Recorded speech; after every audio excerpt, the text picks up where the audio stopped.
Graça e paz que vem de nosso Senhor e Salvador, o Senhor Jesus Cristo. Meus irmãos, estamos dando continuidade ao nosso estudo sobre o Evangelho e nós temos analisado a Epístola de Paulo aos Romanos para compreendermos melhor o Evangelho de nosso Senhor Jesus Cristo, para que nós tenhamos uma compreensão correta do que é a justificação, do que é a nossa vida com Deus e do que é que nos cabe fazer. O Evangelho, ele nos leva a uma vida prática. Precisamos compreender exatamente qual a vontade de Deus para a nossa vida, a fim de que nós não vivamos de uma forma onde nós talvez tenhamos até que nos perguntar se nós realmente estamos sendo aprovados por Deus ou não.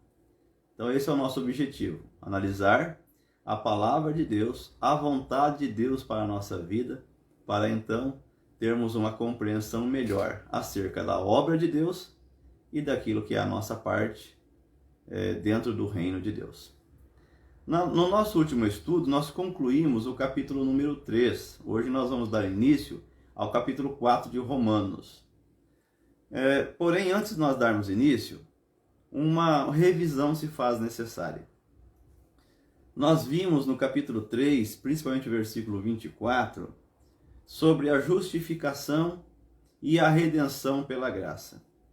Nós vimos que o ser humano é justificado pela fé, isso no capítulo 3, versículo 28 ficou muito claro. E se ele é justificado pela fé, é sinal de que ele é aceito por Deus, é sinal de que Deus realizou ou Deus completou a sua justiça na pessoa de seu Filho e o aceitou porque ele demonstrou fé no Senhor Jesus. E nós vimos também, fazendo um anúncio do que ainda está por vir, em capítulo 5, versículo 1, que essa justificação traz a paz com Deus, de forma que nós possamos realmente viver a verdadeira paz, a paz com Deus. Essa é a paz verdadeira, essa é a paz duradoura, essa é a paz que não depende de estar tudo bem ou não, de termos o que nós queremos ou não, de alcançarmos o que nós queremos ou não, é a verdadeira paz. Então nós concluímos que a redenção e a justificação é uma libertação das garras de Satanás. É isso que é a redenção e a justificação. É uma libertação das garras de Satanás.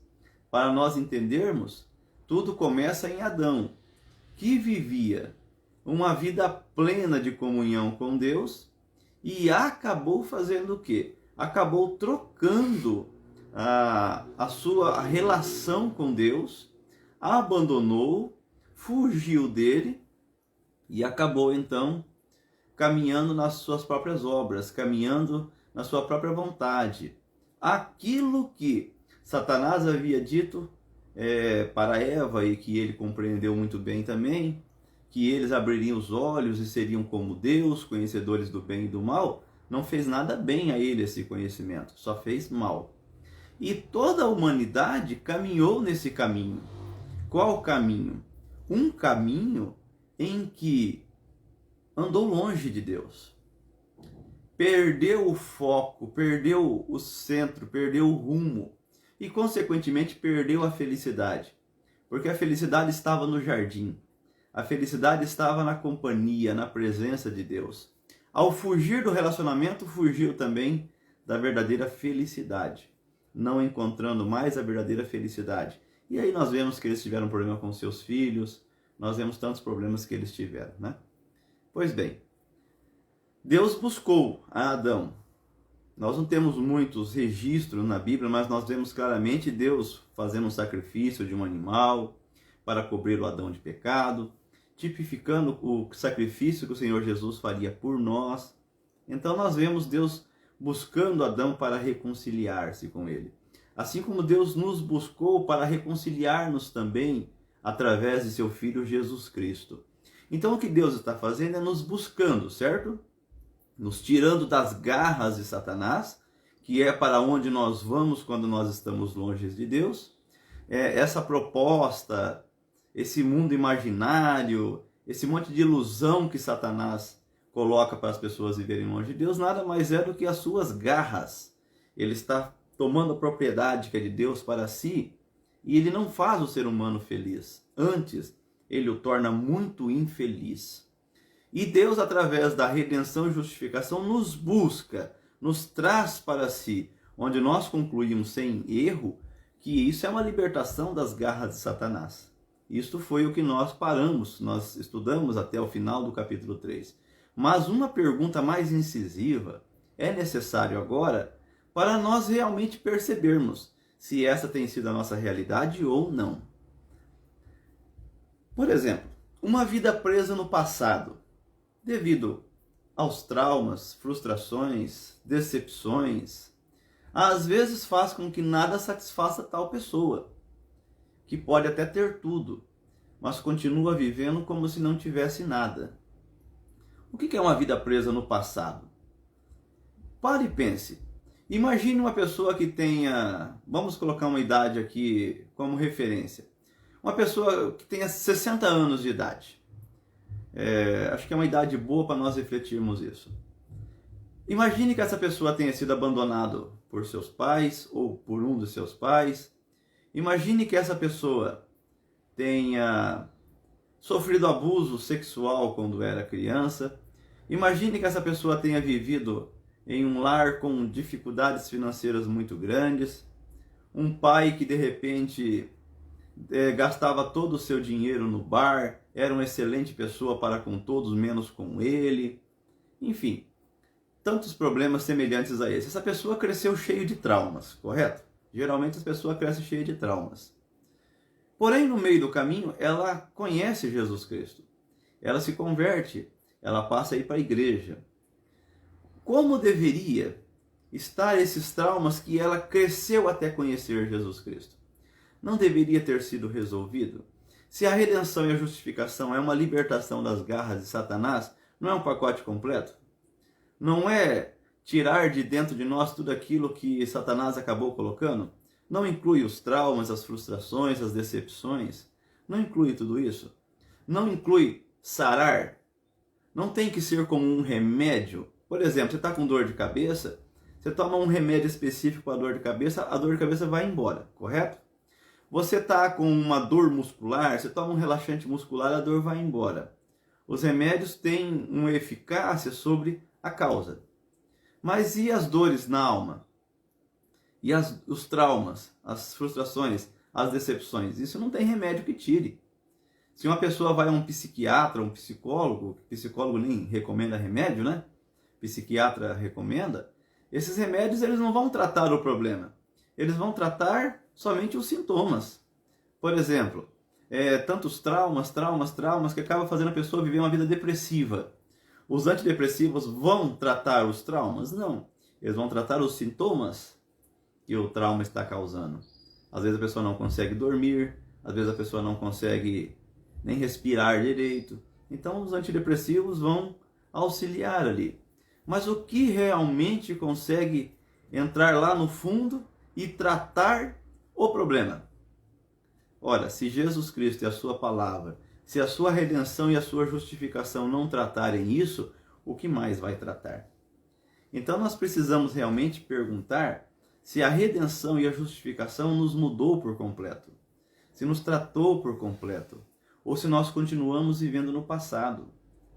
Porque, meus irmãos, viver no passado é um problema tão sério. Porque às vezes a pessoa pode até ter tido prosperidade no meio do caminho, pode até ter conseguido muitas coisas, pode até ter conseguido formar uma família abençoada, onde ele teria tudo para ser feliz, mas ele continua não conseguindo ser feliz. E precisamente a justificação traz felicidade, porque a justificação é a paz com Deus, é a libertação das garras de Satanás, que é quem nos oprime, que é quem tira a nossa felicidade, quem tira o brilho da nossa vida, que é o brilho de Deus, o brilho da graça de Deus. Satanás tira isso. A justificação e a redenção devolve isso. Devolve a vida de Deus a nós. Então, como que pode uma pessoa crer em Jesus Cristo e continuar vivendo no passado? sem resolver, sem tratar os seus problemas.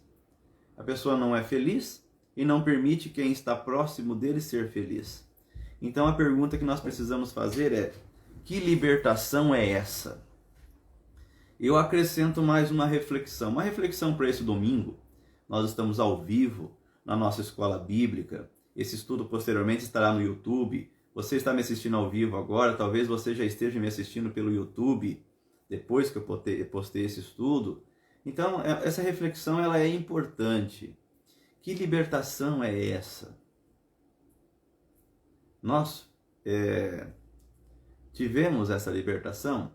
Ou nós estamos apenas frequentando a igreja? O nosso cristianismo é somente na mente. E, inclusive, no estudo que nós vamos começar agora no capítulo 4 de Romanos, nós vamos trabalhar uma análise juntamente com o apóstolo Paulo e o pastor Tiago, que escreveu a epístola a Tiago, onde nós vamos ver uma correta reflexão à luz da ortodoxia e da ortopraxia, ou seja, a forma correta de crer e a forma correta de viver, a forma correta de fazer. Nós precisamos realmente pensar nisso, porque nós precisamos responder uma pergunta: qual tem sido o nosso cristianismo? Jesus Cristo é poderoso para mudar. Ele mudou a nossa vida?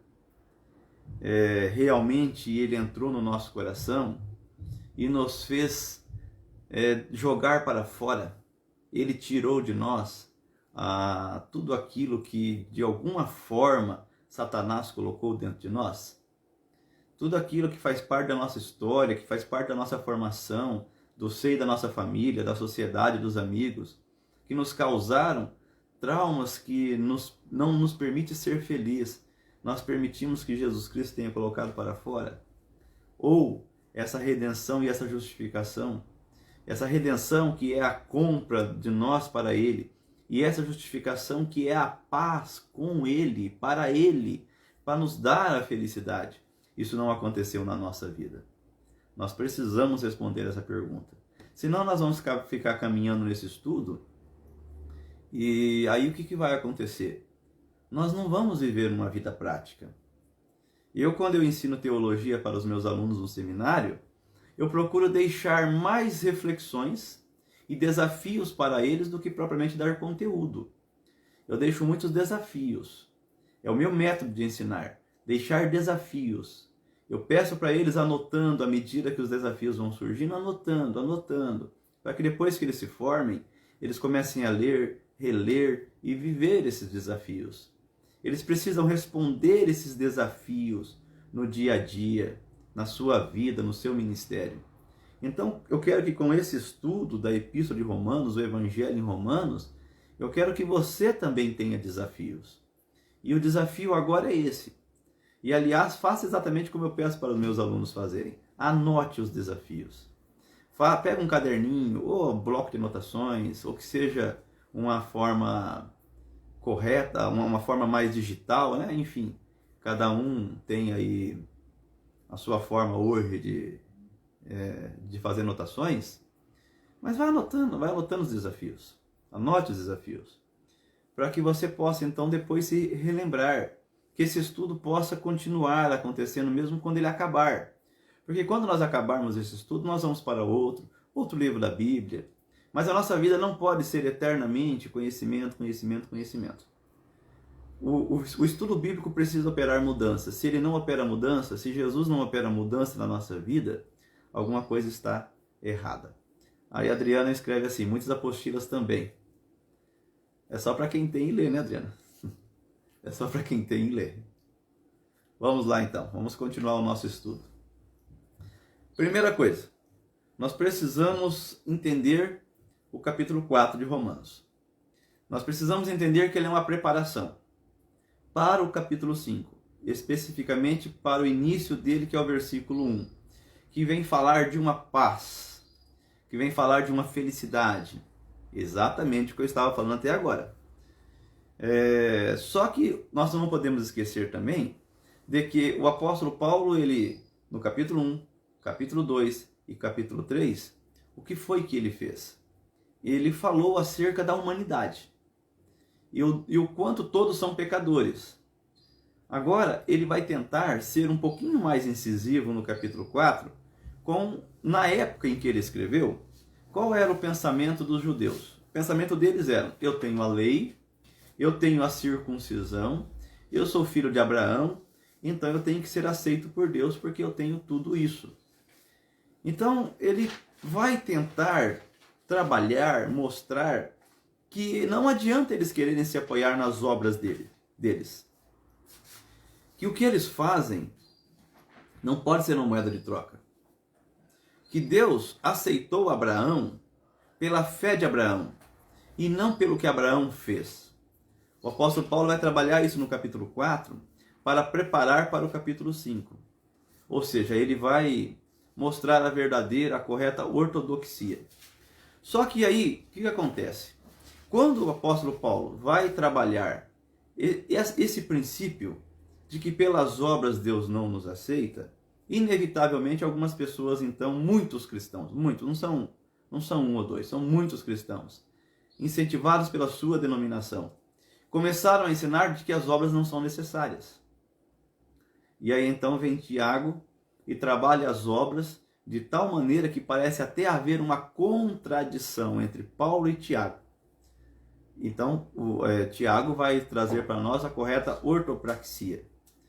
Então nós vamos trabalhar ambas as questões. Nós vamos trabalhar a ortodoxia do teólogo Paulo e a ortopraxia do pastor Tiago, para nós compreendermos a relação correta entre fé e obras, para que nós possamos então caminhar na vida cristã da maneira correta.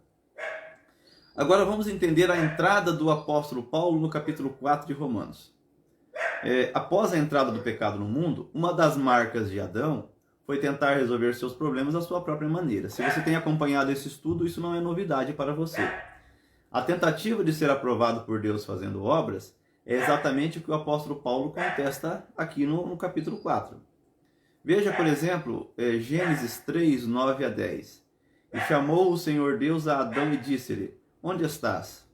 E ele disse: ouvi a tua voz soar no jardim, temi, porque estava nu, e me escondi. Então Adão, após o pecado, ele começa a resolver os seus problemas. Se ele está nu, se ele está com vergonha, ele se esconde para que ele possa conversar com Deus de onde ele está. Veja que necessariamente ele não quer mais, ele não deseja não conversar com Deus mais. Ele até deseja conversar com Deus, mas da forma que ele julga correto, é para resolver o problema dele e para ele não ficar com um problema diante de Deus. Então, ele queria ainda se apresentar a Deus. Ele só não queria mais se apresentar a Deus do jeito que ele estava. E ele não perguntou para Deus qual é o jeito que ele deveria se apresentar daqui para frente. Continuo me apresentando como eu estou? Eu mudo a forma de me apresentar? Não. Ele decidiu sozinho, ele foi e ele fez. E então Deus vai reprovar essa atitude dele. Mas isso é uma análise que é importante para a nossa vida. Nós, às vezes, não estamos satisfeitos, não estamos contentes com a nossa vida e com a nossa forma de estar vivendo. Então nós não consultamos a Deus, nós vamos e fazemos. E nós julgamos com isso estar resolvendo o problema, e assim Deus tem que aceitar. De trás da árvore onde estava, Adão achou que Deus devia aceitá-lo. De onde ele estava. E Deus não ficou satisfeito com isso. E passou a mostrar a ele, Adão, a forma como ele deveria se apresentar. Então isso mostra tanto a vontade de Deus para o ser humano, que é como ele deve se apresentar, e mostra também a resposta que o ser humano deve dar ao se amoldar a essa forma e assim viver uma harmonia, onde Deus tem a sua vontade e o ser humano faz a vontade de Deus. E não viva então uma vida brincando de esconde-esconde com Deus. Porque na verdade, se nós formos brincar de esconde-esconde com Deus, na verdade nós vamos estar nos escondendo, sabe do quê? Da nossa felicidade. Nós vamos estar se escondendo da nossa alegria. Nós vamos estar se escondendo da nossa vida plena, abundante, de uma terra que mana leite e mel. Disso nós vamos estar nos escondendo. Porque em Deus está a fonte da vida, em Jesus Cristo está o pleno gozo, a plena paz, a plena alegria. Então quem se esconde de Deus se esconde da sua felicidade. Quem não vive de acordo com a vontade de Deus, vive fugindo da felicidade, mas depois quer ser feliz. Ou seja, às vezes as pessoas fazem tudo errado, tudo errado, tudo errado, mas elas querem ter um bom resultado. Isso não funciona. Então, uma comparação entre Romanos 4 e Tiago 2 nos ajuda a compreender o equilíbrio perfeito entre a ortodoxia, que é o crer corretamente. Essa palavra orto vem do correto, do certo, e doxia, né? A forma de crer. Então, a forma de crer corretamente. E também mostra o equilíbrio da ortopraxia, que é o fazer corretamente, para que eu creia do jeito que Deus quer e faça do jeito que Deus quer. Então haja o equilíbrio e pare de haver as distorções que são causadas pelo pecado e que acabam levando você a constantemente viver errado e a constantemente viver infeliz. Deus não quer a sua infelicidade. Deus não quer a minha infelicidade. Mas se nós seremos felizes ou não, vai depender de viver uma vida do jeito que Deus quer de verdade. Ou então, nós vamos continuar na igreja, mas vivendo uma vida diferente daquilo que Deus quer. E o resultado vai ser sempre o mesmo. Então, os versículos 1 a 8 de Romanos, olha o que nós lemos. Eu vou, inclusive, ler em outra versão. Eu sempre leio na versão revista e atualizada, mas hoje eu vou ler na versão... Eu acabei tirando aqui, deixa eu colocar novamente.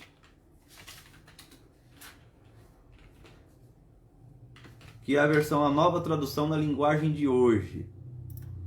Ela não é muito fiel ao original, às vezes ela distorce, inclusive um pouco do significado original, ou às vezes até bastante. Mas em geral ela é uma versão que nos ajuda a compreender um pouco melhor o que realmente Deus quer falar por meio da sua palavra. Então, em Romanos 4, na versão nova tradução na linguagem de hoje, nós lemos assim: então, o que é que podemos dizer de Abraão, o antepassado de nossa raça? O que foi que ele conseguiu? Se foi por causa das coisas que ele fez que Deus o aceitou, então ele teria motivo para se orgulhar, mas não para se orgulhar diante de Deus. Pois o que é que as Escrituras Sagradas dizem? Elas dizem: Abraão creu em Deus, e por isso Deus o aceitou. Essa tradução, ela traz essa questão do aceite de Deus. Enquanto as traduções mais tradicionais, elas trazem mais a justiça. Eu ainda fico com a revista atualizada, porque realmente é a justiça, né? Se nós lermos, por exemplo, no versículo 3 da versão revista atualizada, Abraão creu em Deus, e isso lhe foi imputado para a justiça.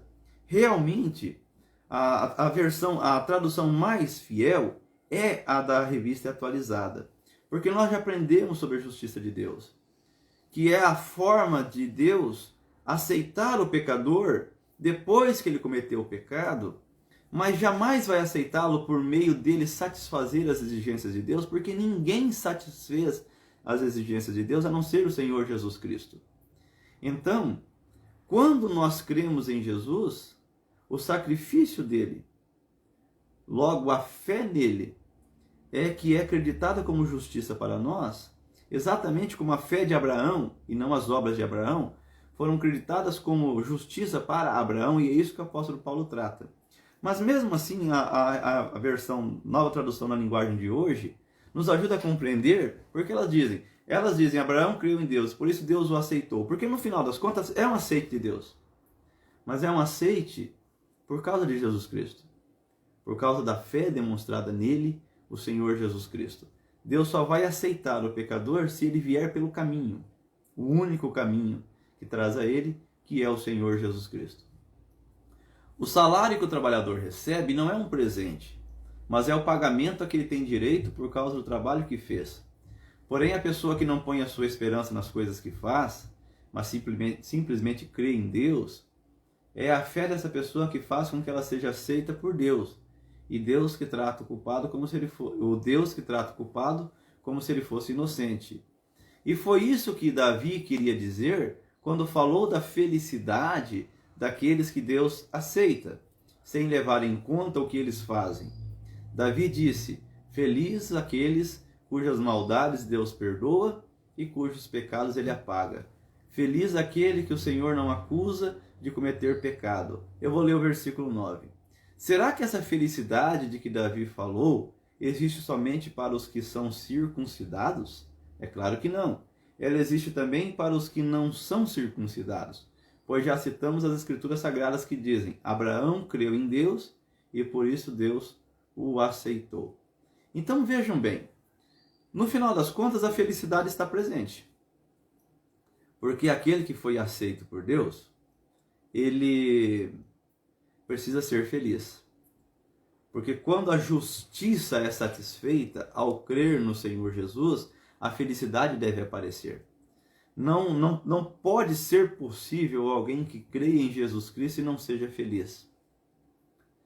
Porque os problemas da vida continuam, é claro, evidentemente que os problemas continuam, porém, Jesus Cristo nos enche com a sua paz. E nós não precisamos ter os nossos problemas resolvidos, todos eles, para que nós tenhamos paz. Porque a presença do Senhor Jesus Cristo nos traz a paz. E essa paz traz a felicidade. Então, o apóstolo Paulo traz essa explicação para nós. E vocês viram que ele usou o exemplo de Abraão. Isso é muito importante nós compreendermos. Em Gênesis 15, 6... veja o que nós lemos. E creu ele no Senhor, e imputou-lhe isto por justiça. É isso que nós lemos no versículo 3, que eu já li em duas versões para vocês. Pois que diz a Escritura: Abraão creu em Deus, e isso lhe foi imputado para a justiça. Eu vou ler Gênesis capítulo 15, versículos 1 a 5, para nós entendermos esse contexto em que Abraão creu em Deus. Depois destas coisas, veio a palavra do Senhor a Abraão em visão, dizendo: Não temas, Abraão, eu sou o teu escudo, o teu grandíssimo galardão. Então disse Abraão: Senhor Deus, que hás de me dar? Que me hás de dar?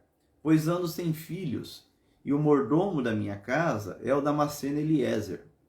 Disse mais Abraão: Eis que não me tens dado filhos, e eis que o nascido na minha casa será o meu herdeiro. E eis que veio a palavra do Senhor a ele, dizendo: Este não será o teu herdeiro, mas aquele que de tuas entranhas sair, este será o teu herdeiro. Então levou para fora e disse: Olhe agora para os céus, e conta as estrelas, se as pode contar. E disse-lhe: Assim será a tua descendência. Meus irmãos, não era nada fácil para Abraão crer em Deus. Nada fácil. Nem um pouco fácil. Eu fico imaginando essa noite escura em que Abraão estava, num local deserto, e justamente Deus se revela a ele nessa sombra da noite, onde certamente o temor estava no coração de Abraão. Aqui Abraão, depois ele é chamado de Abraão. Porque ele era uma pessoa como eu e você. E a diferença é que ele exerceu fé em Deus, o que às vezes nós não fazemos. Mas ele era uma pessoa cheia de medo, cheia de temores, como nós.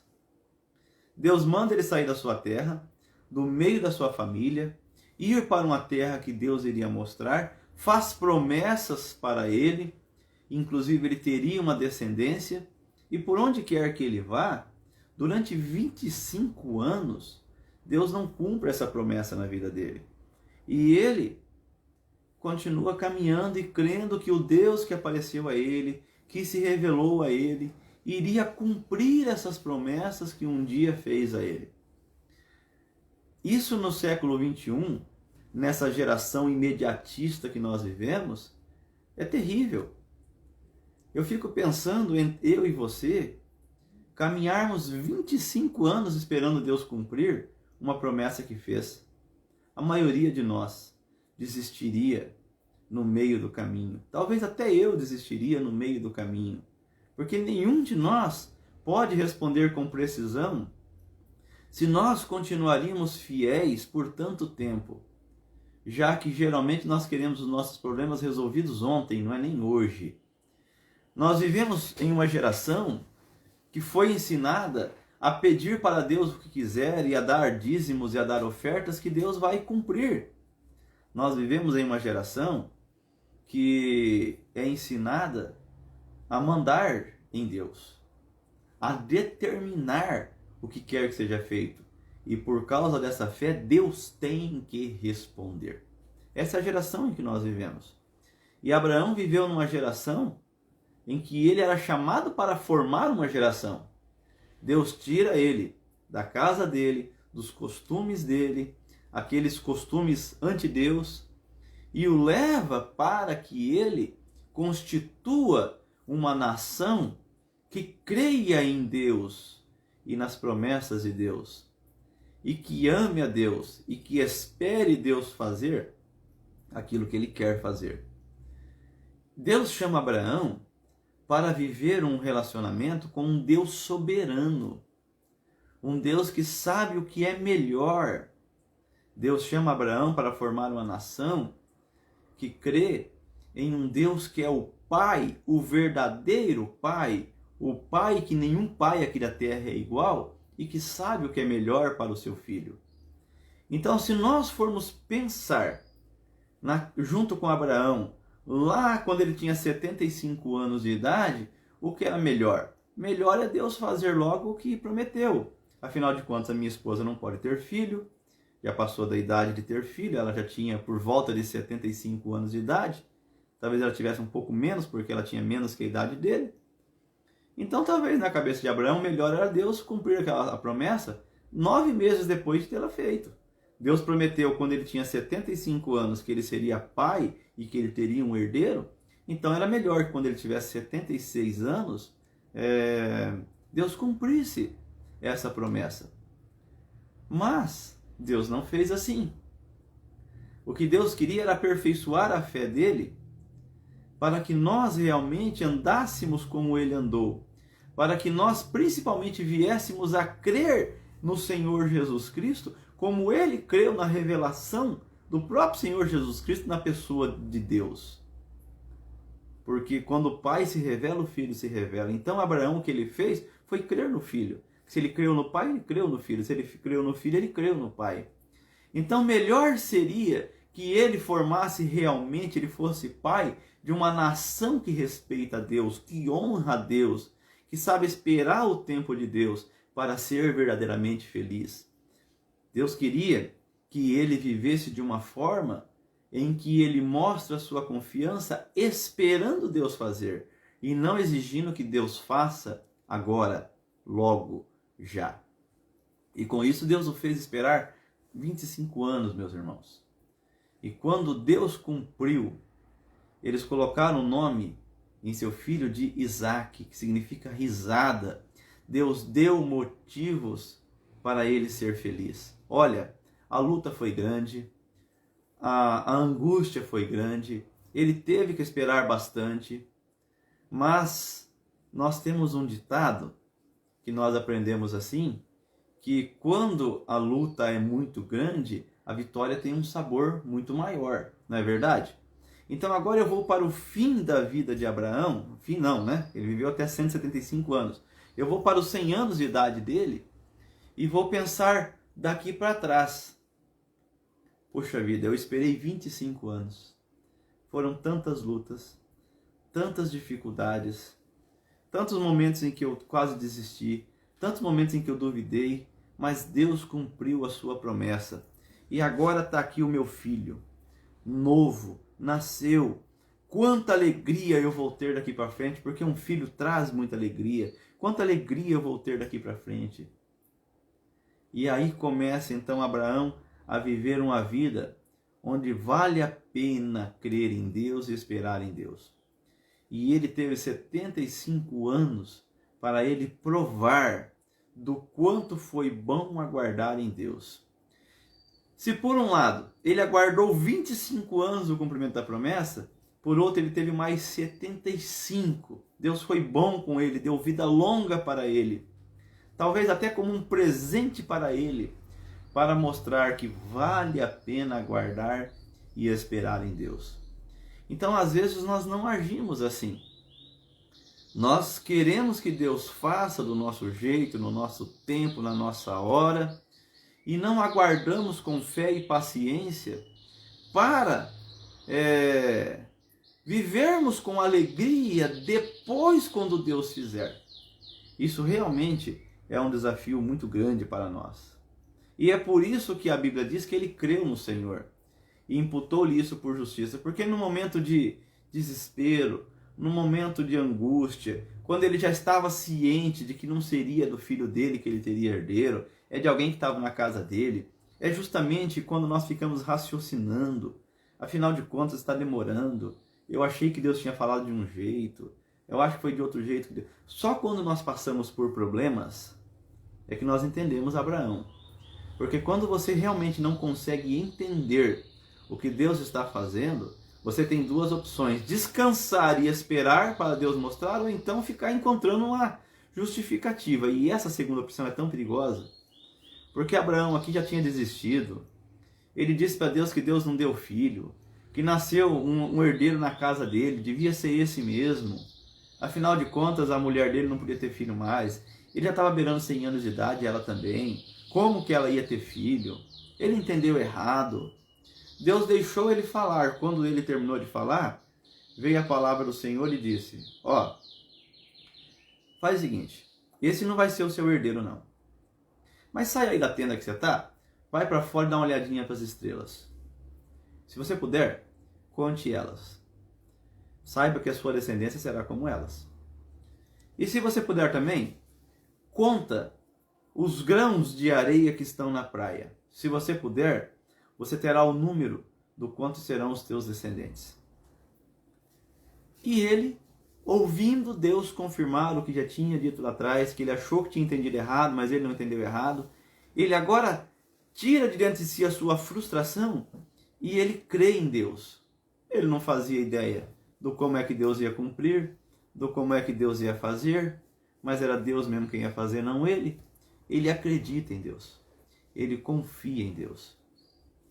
E exatamente quando Deus depois vai pedir Isaac em sacrifício, o autor aos Hebreus diz que ele levou Isaac de tal modo pronto para o sacrifício porque ele cria que Deus até o ressuscitaria. Então Abraão aprendeu a exercer fé verdadeira em Deus. E é por isso que isso lhe foi imputado por justiça. Então o apóstolo Paulo começa o capítulo 4 de Romanos fazendo justamente a pergunta sobre Abraão. Que pois diremos ter alcançado Abraão, nosso pai, segundo a carne?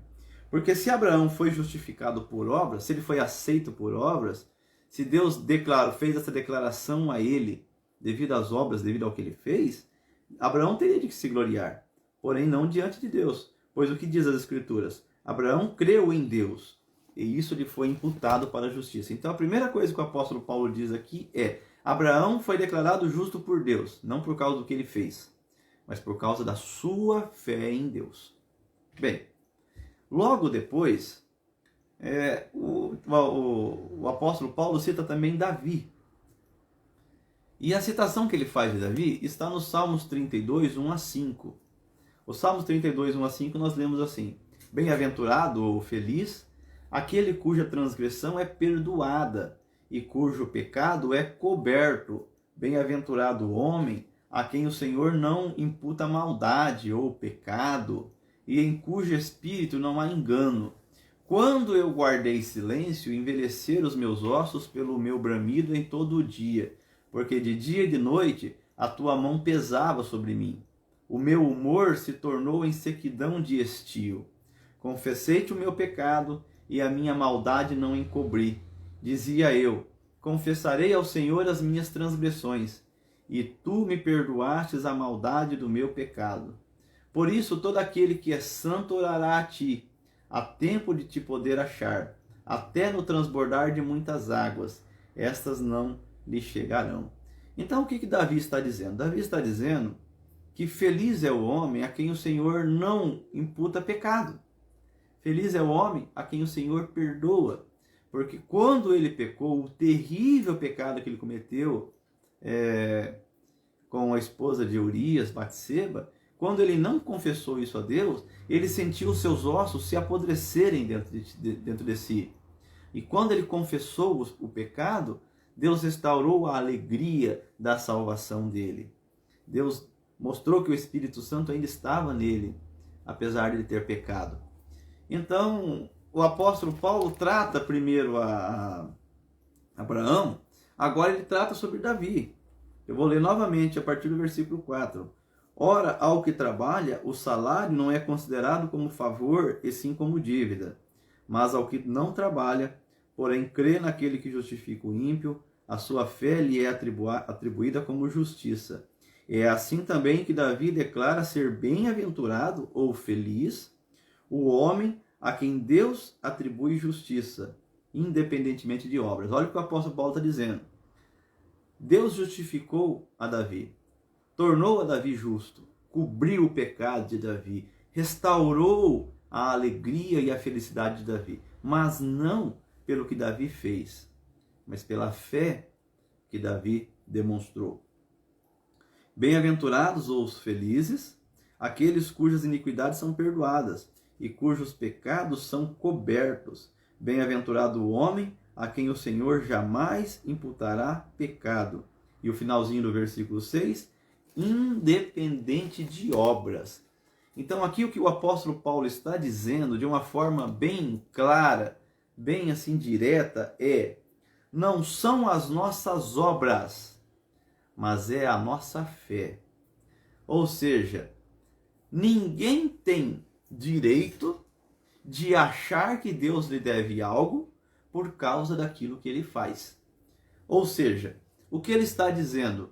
Você não vai ser justificado, declarado justo diante de Deus, perdoado, ser feliz, viver uma vida feliz, porque você é uma pessoa que só faz o bem, porque você é uma pessoa que mesmo sendo pobre, você ajuda na pobreza dos outros, ou porque você é rico e você distribui metade da sua riqueza. Você não vai ser declarado justo por Deus, perdoado, feliz, porque você lê a Bíblia todo dia, ou porque você se esforça em cumprir a palavra de Deus. Não é por nada disso. Você será declarado justo diante de Deus, aceito por Deus, vai receber a felicidade que está na comunhão com Deus, se você crê em Jesus Cristo, como Abraão, como Davi, creu em Deus. É por causa da sua fé, não é por causa das suas obras. Então, quando Paulo diz isso, a igreja compreendeu e historicamente trouxe essa compreensão de que o que é preciso então é ter fé e não obras. Eu não preciso ter obras, eu preciso ter fé, somente fé. É até onde, inclusive, um dos pilares, da reforma protestante, somente a fé, é mal compreendido. Porque então eu não preciso ter obras, eu preciso ter somente fé. E aí quando vem Tiago falar exatamente de Abraão, que ele foi justificado por obras, então fica a pergunta, pera lá, Abraão foi justificado por fé ou por obras? As obras são necessárias ou não são necessárias? Então pare e pense no que nós aprendemos até aqui. Porque no nosso próximo estudo, nós vamos começar exatamente fazendo uma análise dessa aparente contradição entre Paulo no capítulo 4 de Romanos e Tiago no capítulo 2. Hoje não tivemos perguntas? Ninguém perguntou? Acho que todos entenderam. Creio que já esteja bom, já fomos 45 minutos de estudo. Como o assunto que vem é um assunto amplo, é melhor iniciá-lo no próximo estudo então. Que a graça e a paz de nosso Senhor Jesus Cristo esteja com você e reflita para nós encerrarmos onde nós começamos. A redenção e a justificação pela fé no Senhor Jesus Cristo. Libertou você das garras de Satanás? Você é feliz? Essa atração de Deus, essa fé demonstrada em Deus, foi assim realmente suficiente para entrar onde remédio nenhum entra, lá no profundo do seu ser, para retirar os seus traumas, suas frustrações, as suas decepções, para que então você viva feliz, para que então você viva como se você estivesse dentro de uma gaiola e agora a porta da gaiola foi aberta e você tem o mundo inteiro pela frente. Pare e pense em um animal preso. Ele que é acostumado a viver livre e agora está preso. Quando você abre a prisão dele, o que esse animal faz? Ele sai correndo desesperado, ele ganhou a liberdade, ele está muito feliz. O que Satanás fez foi nos prender dentro da gaiola. E o que o Senhor Jesus Cristo fez foi nos tirar dessa gaiola, nos tirar dessa prisão. Então agora, nós não podemos viver fora dessa prisão com o mesmo sentimento, as mesmas frustrações, as mesmas decepções, os mesmos traumas que nós estávamos dentro dessa gaiola. Aqui fora é lugar de correr, é lugar de ver a natureza, é lugar de ver as flores, é lugar de ver os pássaros, de ouvir os pássaros, os tantos lugares. Aqui é lugar agora de exercer a felicidade. Jesus Cristo não nos colocou para fora da prisão, para só mudar o nosso lugar, para nós vivermos os nossos traumas, os nossos medos, as nossas angústias fora da prisão. Não foi isso que ele fez. Ele nos tirou da prisão para nós vivermos como um pássaro fora da gaiola, como um animal fora da jaula, para nós ganharmos o mundo, a felicidade, para nós encontrarmos a Deus e exercermos a verdadeira felicidade e vivermos cada dia tendo o nosso interior liberto e a nossa alma cada vez mais se enchendo da graça libertadora do Senhor Jesus Cristo. E isso vai nos fazer viver melhor com aqueles que estão ao nosso redor, dar mais valor a tudo que nós temos, aguardar com paciência o que nós queremos e nós não temos, e viver uma vida realmente satisfeita com tudo o que nós temos, vivendo em louvor e agradecimento a Deus. Que Deus nos ajude a vivermos o efeito dessa redenção e justificação, libertação, que é o Senhor Jesus Cristo, que nos tirou das garras de Satanás e nos trouxe para o reino dele, que é um reino de amor. Deus abençoe você e até o nosso próximo estudo.